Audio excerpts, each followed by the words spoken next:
Ambassador Lisa Carter stood at the viewing window of the Galactic Federation Council Station, watching ships from 12 different worlds dock at the massive structure. After 200 years, she still felt amazed to be here. Earth had come so far from the war-torn planet her ancestors knew. The council chamber buzzed with different languages and alien voices.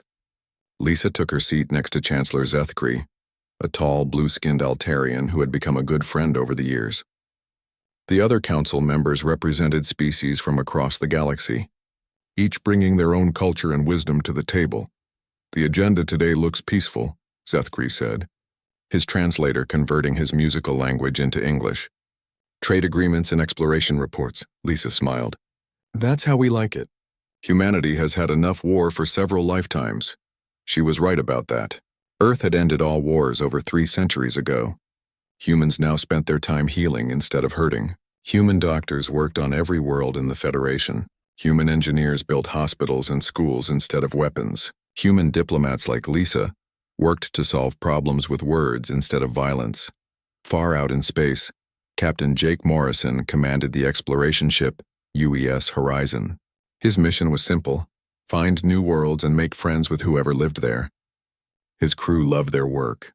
Chief Science Officer Amy Rodriguez spent her days studying amazing new planets. Security Chief Ryan Blake kept everyone safe, though his job was mostly helping with accidents and equipment problems. "Captain, we're getting some interesting readings from the 3rd planet," Amy called from her station. "It looks like it could support life," Jake nodded. "Take us in for a closer look." "Ryan, prepare a standard first contact package just in case." Ryan grinned. The first contact package contained gifts, language learning programs, and information about the Federation. In all his years of service, he had never needed to draw his weapon during a first contact. Humans were good at making friends. The planet below was beautiful: blue oceans, green continents, and white clouds. It reminded Jake of Earth. He was about to order a scan when his communications officer spoke up. "Captain, I'm getting an urgent message from Earth. Priority Alpha." Jake's smile faded. Priority Alpha meant emergency. He had never received one before. "Put it through." The face that appeared on the screen belonged to Admiral Kate Sullivan, head of the Federation Defense Force. She looked worried, which scared Jake more than he wanted to admit. Admiral Sullivan never looked worried. "All Federation ships, return to your home systems immediately. We have a situation." The message was short, but Jake could hear the fear in her voice. He looked at his crew. They all had the same confused expression. "Amy, plot a course for Earth, best speed." "Yes, sir." "Jake, what do you think is happening?" "I don't know, but I don't like it." Back at the Federation Council, Lisa was finding out exactly what was happening. A massive fleet had appeared at the edge of Federation space. Ships unlike anything they had ever seen before. The fleet belonged to something called the Vorthak Empire. The Vorthak had sent a message to the Federation Council. Their leader, a creature that looked like a giant insect with metal parts replacing half its body, appeared on the main screen. When it spoke, its voice sounded like grinding metal. "We are the Vorthak Empire. We have traveled from the Andromeda Galaxy to claim what we need. Your species called humans will serve us. They are perfect workers, smart, strong, and easy to control. You will give us all human worlds, including Earth. You have 72 hours to comply. If you refuse, we will take them by force." The council chamber erupted in shocked voices. Lisa felt her blood turn cold. She stood up slowly. "This is Ambassador Carter of Earth. Humans are free citizens of the Federation. We will never be slaves to anyone." The Vorthak leader's mechanical laugh echoed through the chamber. "You misunderstand, human. This is not a request. We have studied your species for decades. You are weak. You avoid conflict. You will submit because you have no choice." The transmission ended. The council chamber fell silent.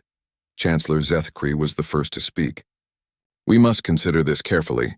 The Vorthak fleet is enormous. We are not prepared for war." Other council members began talking at once. Some wanted to negotiate. Others suggested hiding human colonies. A few even whispered about giving the Vorthak what they wanted to save the rest of the Federation. Lisa listened to the fear in their voices and felt something cold settle in her stomach. The Federation that had welcomed humanity with open arms was already thinking about abandoning them. "We need time to think," she said finally, "and we need to warn our people." Admiral Sullivan was already doing that.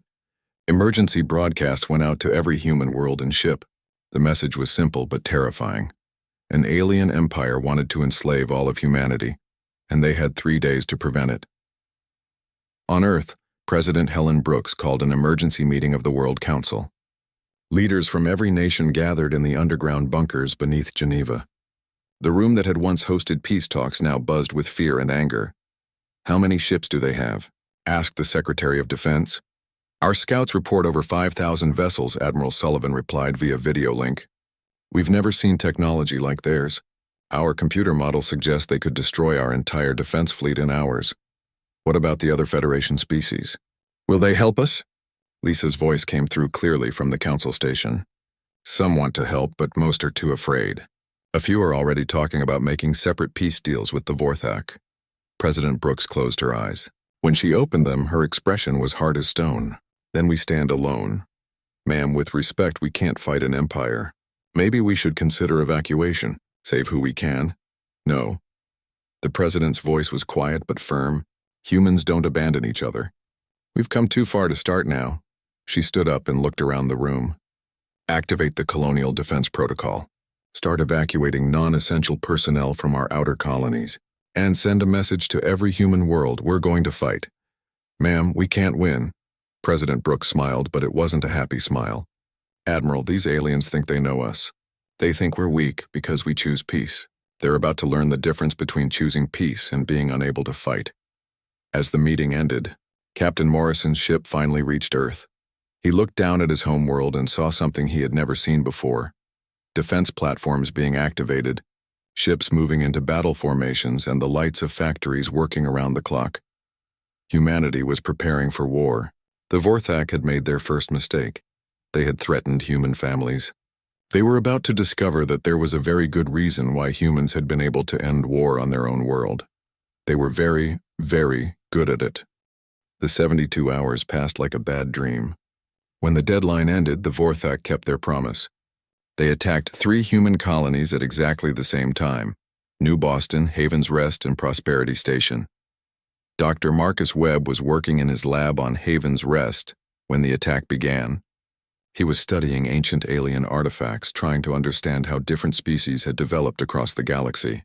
The work was peaceful and quiet, exactly the kind of life he had built with his wife Sarah and their 2 children. The first sign of trouble was the emergency alarm. Marcus looked up from his work confused. Haven's Rest was a research colony.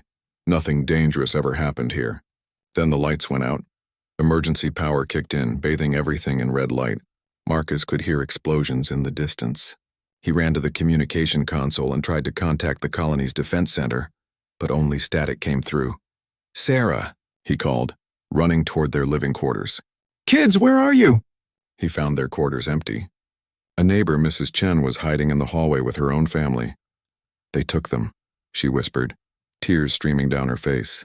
"The aliens came so fast. They took everyone they could carry. The rest..." She couldn't finish. Marcus felt something break inside his chest. His family was gone, taken by creatures who saw humans as animals to be owned. Similar scenes played out across all 3 colonies. The Vorthak moved fast and efficiently. They killed anyone who resisted and captured everyone else. Men, women, children, it didn't matter. To the Vorthak, they were all just valuable property. But some humans escaped. Marcus was one of them. He and a few dozen others managed to reach emergency shuttles hidden in the research facility. As their ship lifted off, Marcus looked down at his burning home and made a promise. He would get his family back no matter what it took. The Federation's response was exactly what the Vorthak expected: panic and confusion. Emergency meetings went on for days, but no action was taken. The other species were too afraid to fight an empire that could destroy 3 colonies so quickly. Chancellor Zethkri tried to maintain order, but Lisa could see the fear in his eyes. "Perhaps we can negotiate," he suggested during one meeting. "The Vorthak only want humans. If we give them what they want..." "No." Lisa's voice cut through the chamber like a blade. "The Federation was built on the idea that we protect each other. If you abandon humanity now, you prove that everything we've built together is meaningless." But she could see it in their faces. One by one, the Federation species were making the same calculation. Fighting the Vorthak meant risking their own people. Sacrificing humanity meant survival. Some species were already sending secret messages to the Vorthak, offering separate peace deals. They promised not to interfere with the conquest of human space in exchange for protection. Lisa sent a coded message to Earth. "We're on our own, President." Brooks received the message in the command bunker beneath Geneva. She wasn't surprised. Fear made people do terrible things, and the Federation was very afraid. She activated the global communication system and spoke to every human world at once. Her image appeared on screens across human space, in ships, colonies, research stations, and military bases. "My fellow humans," she began, her voice calm and strong. "The Federation has abandoned us. The aliens who want to enslave us think we will surrender because we love peace. They are wrong." She paused, looking directly into the camera. "Today I am withdrawing humanity from the Galactic Federation. We invoke Article 7 of the Human Colonial Charter, the right to defend ourselves by any means necessary." Most aliens had never bothered to read the Human Colonial Charter. It was an old document from humanity's early spacefaring days, but buried in Article 7 was something that should have terrified them. It stated that if humanity was ever threatened with extinction or enslavement, all normal rules of war were suspended. "To our enemies," President Brooks continued, "you wanted to see what humans are truly capable of. You will get your wish. To our people, bring them home." The broadcast ended. Across human space, something began to change. Captain Morrison watched the president's speech from the bridge of his ship. His crew stood silent, processing what they had just heard. Dr. Webb, who had joined them after escaping Haven's Rest, spoke first. "Captain, I need to tell you something about the Vorthak. I've been studying the data we recovered from their attack ships." Jake nodded. "What did you find?" "They've been watching us for decades. They have detailed files on human psychology, human behavior, human weaknesses, but they missed something important." "What?" Marcus pulled up a display showing Vorthak intelligence reports. "They think our desire for peace makes us weak. They think our empathy makes us easy to control. They don't understand that these traits don't make us helpless. They make us incredibly dangerous when we're threatened." Jake frowned. "I don't understand. Captain, why did humans stop fighting wars on Earth?" "Because we learned they were pointless. Too destructive." "Exactly. We didn't stop because we couldn't fight anymore. We stopped because we got too good at it. We learned how to kill each other so efficiently that we scared ourselves into peace." The bridge was quiet for a moment. Then Ryan Blake, the security chief, started to laugh. It wasn't a happy laugh. "They picked the wrong species to enslave," he said. Across human space, the same realization was dawning on millions of people. Research stations began converting their labs into weapons factories. Mining operations retooled their equipment for military production. Civilian transports were being modified into warships. Admiral Sullivan watched the transformation from her command center on Mars. Reports were flooding in from every human world. The response wasn't panic. It was methodical, efficient preparation for war. "Admiral," her aide reported, "we're getting volunteer requests from across the colonies. Everyone wants to fight. How many volunteers?" "All of them, ma'am. Every able-bodied human in our space wants to join the fight." Sullivan nodded. She wasn't surprised. The Vorthak had made a fundamental error in their intelligence. They saw human cooperation and assumed it meant weakness. They didn't realize that human cooperation in war was the most terrifying force in the galaxy. Her communication console lit up. It was a priority message from the Outer Rim. Captain Morrison's voice came through clearly. "Admiral, this is Captain Morrison. Dr. Webb has intelligence on Vorthak operations. We're requesting permission to begin reconnaissance missions behind enemy lines." "Granted, Captain." "And Jake, be careful out there." "With respect, Admiral, careful isn't going to get our people back." The transmission ended. Sullivan looked at the tactical display showing Vorthak positions. They had taken 3 human worlds and were preparing to move on Earth itself. They thought the war was already over. They were about to learn their second lesson about humanity. The first lesson was that humans could be very dangerous when threatened. The second lesson was that humans never gave up. Ever. In the depths of space, Vorthak commanders received troubling reports. Human ships were moving in patterns that made no sense. Instead of massing for defense, they were spreading out, hitting supply lines, conducting raids on isolated outposts. One Vorthak general sent a message to his superiors. "The humans are not behaving as predicted. Request tactical analysis. The response came back quickly. Continue as planned. Humans are weak. They will surrender when they see our full strength. But some Vorthak were beginning to have doubts. The human ships they had encountered fought with a ferocity that surprised them. Worse, they fought smart. Human tactics were unpredictable, innovative, and disturbingly effective. The war was just beginning, and already the Vorthak were starting to wonder if they had made a terrible mistake. The Vorthak invasion fleet was massive and confident as it moved toward Earth. 5,000 ships carrying the best weapons their empire could build. Their commanders expected to find a broken species ready to surrender. Instead, they found something that confused them. Human ships weren't running away. They weren't massing for a hopeless last stand either. They were doing something the Vorthak had never seen before. They were fighting a completely different kind of war. Colonel Sam Mitchell commanded the Mars Defense Grid, a network of weapons platforms protecting the inner solar system. When Vorthak scouts approached, Sam didn't try to stop them with massive firepower. Instead, he let them pass through, then attacked their supply ships following behind. The Vorthak scouts found themselves cut off from fuel and ammunition.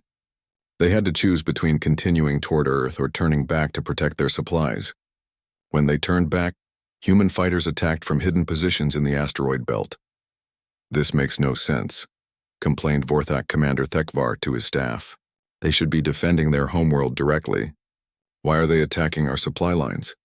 His intelligence officer pulled up human historical data. "Sir, I've been studying their military history.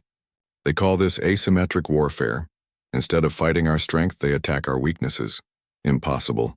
We studied their species for decades. They are peaceful. They avoid conflict. Sir, that may be the problem. We studied their peaceful behavior, but we never studied why they became peaceful." Before the commander could respond, alarms began blaring. 3 human ships had appeared from nowhere and were attacking the fleet's fuel depot. By the time Vorthak fighters responded, the depot was destroyed and the human ships were gone. Captain Morrison was leading one of those hit-and-run attacks. His ship, the UES Horizon, had been modified for stealth operations.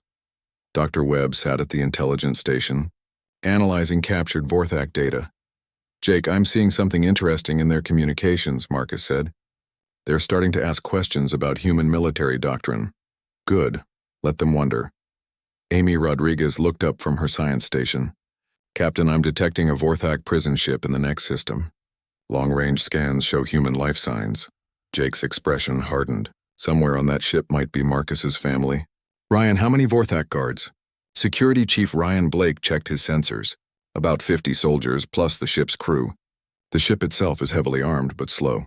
Can we take it?" "Sir, with respect, we're an exploration ship. We have maybe 20 crew members who know how to fight." Jake smiled grimly. "Ryan, every human knows how to fight. We just choose not to most of the time. Today is different." The attack on the prison ship was swift and brutal. Human fighters moved through the Vorthak vessel like shadows, using tactics that seemed to come from nowhere. They didn't fight like soldiers. They fought like people defending their families. Lieutenant Nina Foster led the boarding party. She was a communications officer, not a Marine, but she moved through the ship's corridors with deadly efficiency. Behind her, Engineer Tony Garcia and Medical Officer Beth Collins fought side by side, covering each other's backs with natural teamwork. The Vorthak defenders were completely unprepared. They had trained to fight other military forces, not desperate humans who seemed to be everywhere at once. Within an hour, the prison ship was captured. Marcus ran through the ship's holding areas, searching desperately. In the 3rd section, he found them, Sarah and the kids, along with hundreds of other human prisoners. They were weak and scared, but alive. "How did you find us?" Sarah whispered as Marcus held her. "We never stopped looking," he replied, "and we're going to find all of them." But the rescue operation had a cost. The captured Vorthak soldiers provided valuable intelligence, but they also sent a disturbing message to their commanders. Humans weren't fighting like a normal military force. They were fighting like an entire species at war. Admiral Sullivan reviewed the intelligence reports from her command center. The news was both good and bad. Human forces were winning individual battles, but the Vorthak were adapting quickly. "Admiral," her aide reported, "we're getting requests from the outer colonies. They want permission to begin liberation operations against Vorthak-held territories." Sullivan frowned. "What kind of operations?" Deep penetration raids, sir.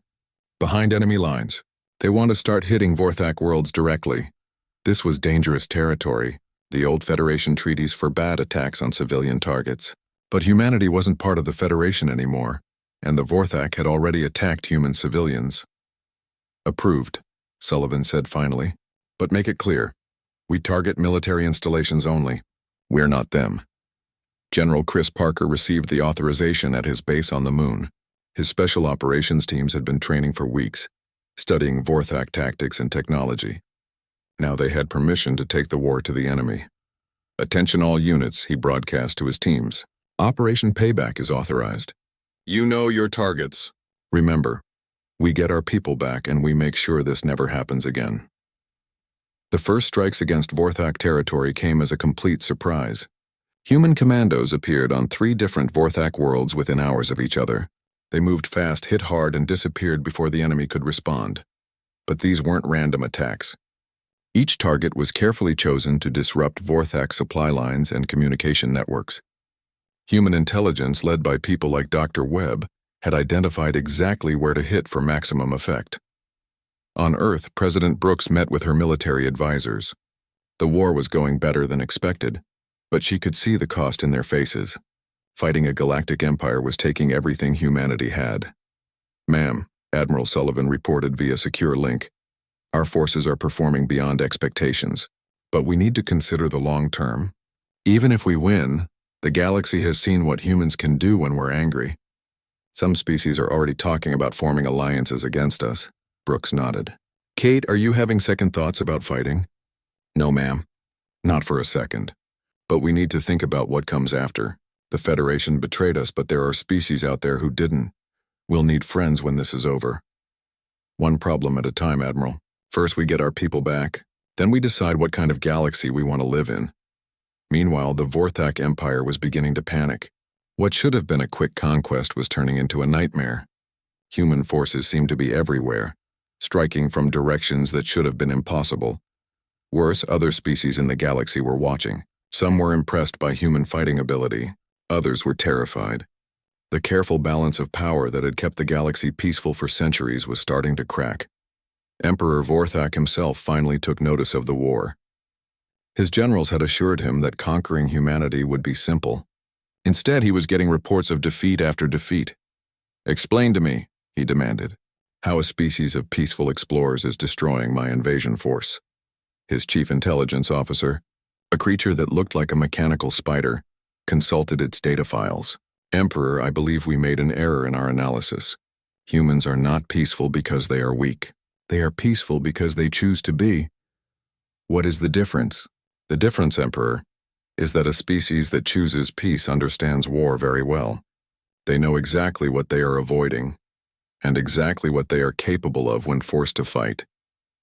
The Emperor's multiple eyes focused on the intelligence officer. Are you telling me we have awakened something that was sleeping? I believe so, Emperor, and I believe it is very angry. Back in human space, Captain Morrison prepared for another mission. This time the target was a major Vorthak command center. The intelligence suggested it held information about the locations of all human prisoners. As his ship moved through space toward the enemy stronghold, Jake thought about how much had changed. 6 months ago, he was exploring new worlds and making friends with alien species. Now he was planning assault missions and rescue operations, but he didn't regret the change. The Vorthak had made a simple mistake. They thought humans would choose slavery over fighting. They were about to learn that humans would choose death over slavery, and they were very hard to kill. The war was far from over, but already the galaxy was learning a new rule.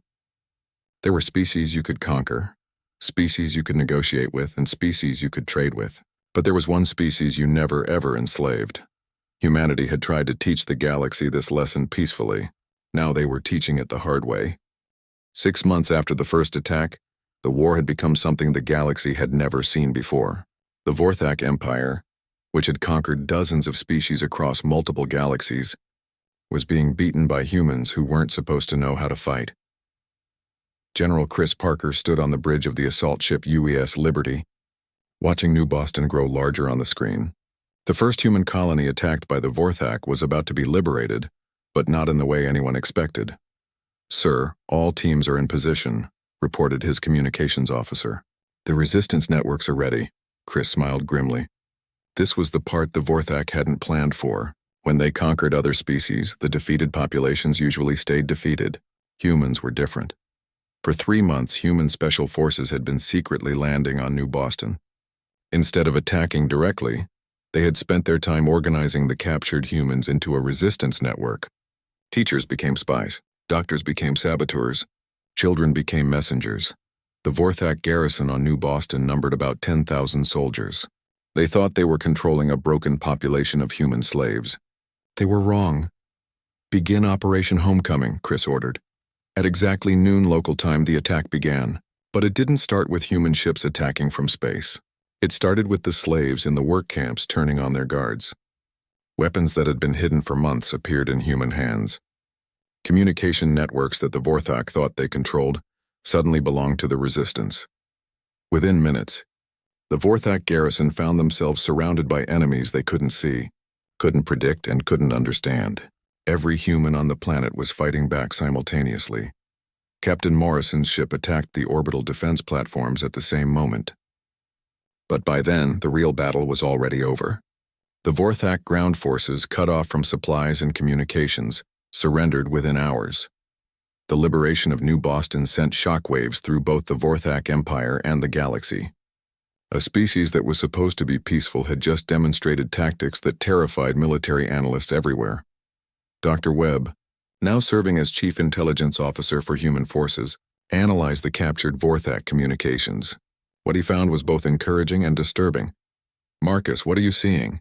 Captain Morrison asked as they reviewed the data. "The good news is that the Vorthak are scared. They're pulling forces back from their expansion into Federation space to deal with us. The bad news is that they're getting desperate." "How desperate?" Marcus pulled up a decoded message. "This is from Emperor Vorthak himself. He's ordering his forces to stop taking prisoners. Kill all humans on sight." The bridge fell silent. Jake felt cold anger settle in his chest. "They want to make this about extinction instead of enslavement." "It gets worse," Marcus continued. "They're also reaching out to other aggressive species. They're trying to build a coalition against humanity." Meanwhile, on Earth, engineer Betty Chang was working 18-hour days in the orbital shipyards. The war had transformed human industry overnight. Factories that once built medical equipment now produced weapons. Research labs that studied peaceful applications of technology now designed instruments of war. "Betty, how are the new ships coming?" Admiral Sullivan asked during her daily briefing. "Better than expected," Betty replied, wiping grease from her hands. "We've been able to incorporate captured Vorthak technology with our own designs. The new ships are faster and hit harder than anything we've built before." "Any problems?" "Just one. We're building weapons that violate about a dozen Federation treaties. If we win this war, we're going to have some explaining to do." Admiral Sullivan nodded. "Let me worry about the politics. You just keep building ships." The new human warships were indeed impressive. Unlike the massive, slow vessels favored by most species, human ships were built for speed and maneuverability. They could strike fast and disappear before the enemy could respond. More importantly, they were built by people who understood that every ship lost meant friends and family who wouldn't come home. Human engineering had always been practical, but now it was desperate. The result was technology that pushed the boundaries of what was possible.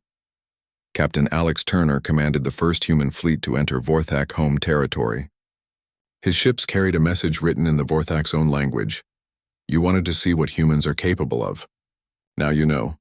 The raids on Vorthak worlds were swift and devastating, but they followed rules that confused the enemy.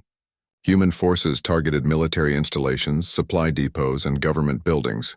They avoided civilian areas whenever possible. "Why don't they just destroy our cities?" asked Vorthak General Kreshtar during a strategy meeting. "They have the capability." His intelligence officer consulted the data files on human behavior. "General, humans have a strange concept they call rules of war. Even when fighting for survival, they try to limit civilian casualties. That makes no sense. In war, you destroy your enemy completely. Sir, that attitude may be why they're winning. Human forces know exactly what they're fighting for: the protection of innocent life. Our forces fight for conquest and glory. Their motivation is stronger." The truth was becoming clear to Vorthak leaders across the Empire. They had fundamentally misunderstood their enemy. Humans weren't weak because they avoided war. They were terrifyingly effective at war because they understood its true cost. President Brooks received daily reports from across human space. The news was mostly good. Human forces were pushing the Vorthak back on every front. But she could see the strain on her people's faces. Fighting a galactic empire was taking everything humanity had. "Ma'am," her aide reported, "we're getting communications from several Federation species. They want to negotiate a separate peace with us." Brooks raised an eyebrow. "The same species that abandoned us 6 months ago?" "Yes, ma'am. Apparently they're worried about Vorthak retaliation if we win. And they're also worried about us," Brooks added. "They've seen what humans do to our enemies." She was right about that. Across the galaxy, species that had watched humanity's peaceful rise were now watching their devastating war machine. Some were impressed. Others were terrified. All were asking the same question: what would humans do when the war was over? The answer came sooner than expected. The Vorthak Empire, faced with mounting losses and rebellion from their own subject species, made a desperate decision. They offered to negotiate. The message came through official channels. The Vorthak Empire requests ceasefire negotiations with human forces. "We are prepared to discuss terms." Admiral Sullivan brought the message to President Brooks personally. "Ma'am, what do you want me to tell them?" Brooks read the message twice. "Kate, how many of our people are still in Vorthak hands?" "Intelligence estimates about 50,000 prisoners across their empire." "And how many Vorthak worlds have we hit?" 12 major installations plus dozens of smaller targets." Brooks nodded slowly. "Tell them we'll negotiate when every human prisoner is returned safely. Until then, we continue the war." "Ma'am, they might agree to that. The question is, what happens after? The galaxy has seen what we're capable of now. Some species are already talking about forming defensive alliances against us." Brooks looked out the window at Earth's orbital defenses. 6 months ago, they had been largely ceremonial. Now they bristled with weapons capable of destroying entire fleets. "Kate, we didn't start this war, but we're going to finish it on our terms. The galaxy needs to learn a lesson, and we're going to teach it." The lesson was simple but important. There were species you could fight, species you could conquer, and species you could negotiate with.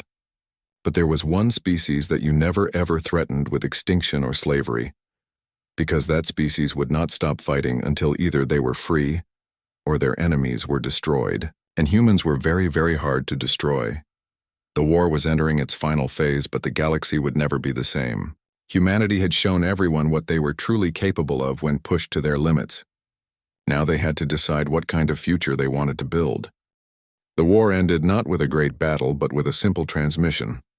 Emperor Vorthak himself appeared on screens across human space, his multiple eyes showing something humans had never seen in a Vorthak before: fear.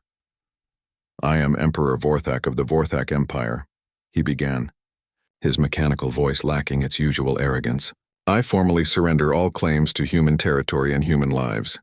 We will withdraw from all human space immediately." Admiral Sullivan received the transmission aboard her flagship, UES Defiance. Around her, the bridge crew stood in stunned silence. After 8 months of war, it was finally over. But the surrender was about more than just military defeat. The Vorthak Empire was collapsing from within. Their subject species, inspired by human tactics and human advisors, had risen in rebellion across the empire. Worlds that had been conquered centuries ago were declaring independence. "Admiral," her communications officer reported, "we're getting surrender requests from Vorthak fleets across the galaxy. They want safe passage back to their homeworlds." Sullivan nodded. "Granted. But they follow our routes and they don't stop anywhere in human space. The terms of surrender were simple and non-negotiable: complete withdrawal from all human territory, return of all human prisoners, payment of reparations for destroyed colonies, and establishment of a 50-light-year buffer zone that no Vorthak ship could enter." Captain Morrison participated in the prisoner exchange operations. Watching human families reunite with loved ones they thought they'd lost forever made every moment of the war worthwhile. Dr. Webb found his wife and children among the returning prisoners, along with thousands of others. "How did you know we'd come back for you?" Marcus asked Sarah as they held each other on the flight deck of his ship. "Because you're human," she replied simply. "Humans don't abandon each other." That simple truth had been the foundation of humanity's victory. While other species calculated costs and benefits, Humans had fought with the desperate fury of people defending their families. The Vorthak had never encountered anything like it, but victory came with consequences. The Galactic Federation, already weakened by its abandonment of humanity, began to fracture. Several species formally withdrew, seeking to align themselves with the victorious humans instead. Ambassador Lisa Carter found herself in an unexpected position. The Federation that had once welcomed humanity was now begging for human protection. Ambassador Carter, Chancellor Zethkri pleaded during an emergency session, "Surely humanity can forgive the Federation's moment of weakness. We need to work together." Lisa looked around the chamber at the delegates who had been ready to sacrifice humanity to save themselves. "Chancellor, the Federation had a choice 8 months ago. You chose to abandon us. We chose to save ourselves. What are you saying?" "I'm saying that humanity is withdrawing from the Galactic Federation permanently. We're forming our own alliance, one based on mutual defense and shared values, not fear and compromise." The announcement sent shockwaves across the galaxy. The species that had survived and thrived by avoiding conflict now faced a new reality. There was a new power in the galaxy, and that power had very definite ideas about right and wrong.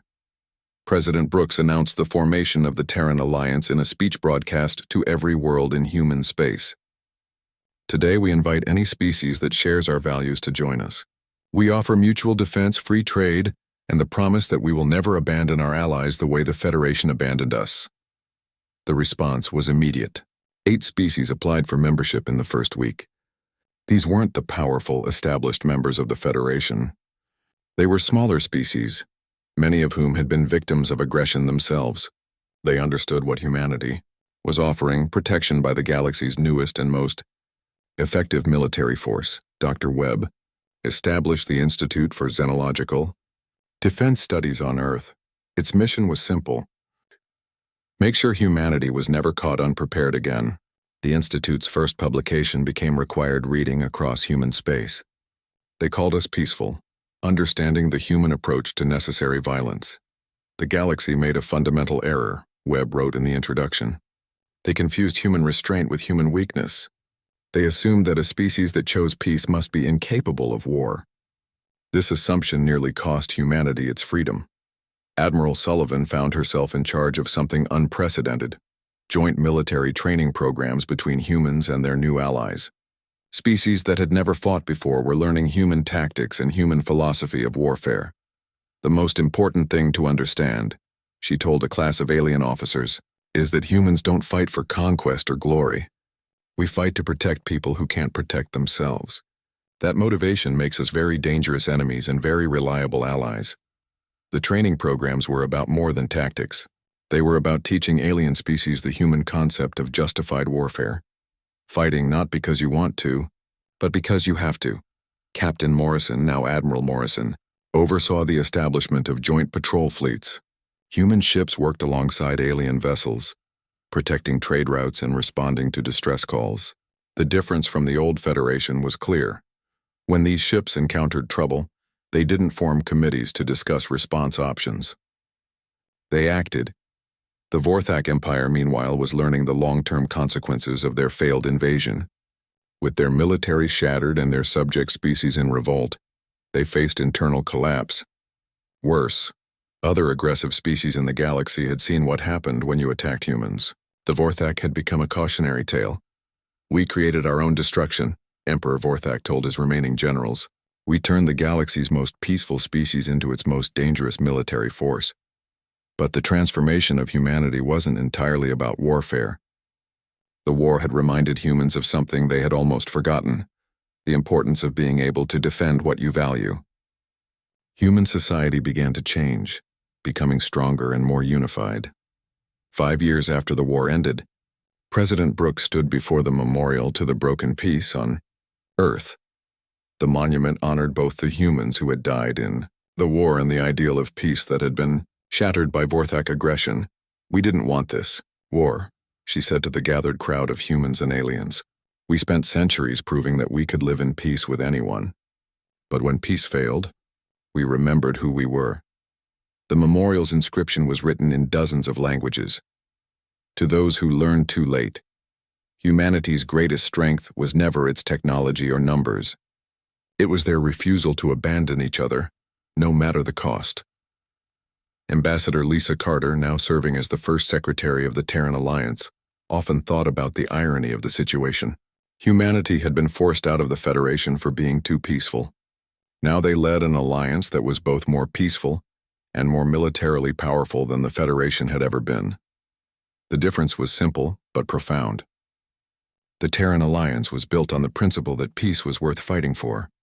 The Federation had been built on the principle that peace was worth any sacrifice, even the sacrifice of your allies. Captain Alex Turner, now commanding the exploration vessel UES New Horizon, was back to doing what humans did best, making friends with new species and exploring unknown worlds. But his ship carried weapons that could destroy a city, and his crew included veterans of the HFY War. "It's strange," he told his first officer during a quiet moment on the bridge. "We're explorers again, but everyone in the galaxy knows we're also warriors. Does that make us more or less likely to find peaceful solutions?" "Both, sir," she replied. "Species that might have attacked us now talk to us instead, and species that need protection know they can trust us to provide it." The galaxy had indeed learned the first law of the stars the hard way: never cross humanity. Not because humans were the strongest or the smartest, but because they treated an attack on one as an attack on all, and because they never forgot their friends or forgave their enemies. The Vorthak Empire eventually stabilized, but on a much smaller scale. They had learned to avoid human space and human allies. Other aggressive species took note. The galaxy became more peaceful, not because everyone loved peace, but because everyone understood the cost of threatening it. Humanity had set out to be the galaxy's teachers, showing other species how to live in harmony. In the end, they had become the galaxy's guardians, ensuring that harmony was protected from those who would destroy it. The lesson was complete. The galaxy would remember it for a very long time.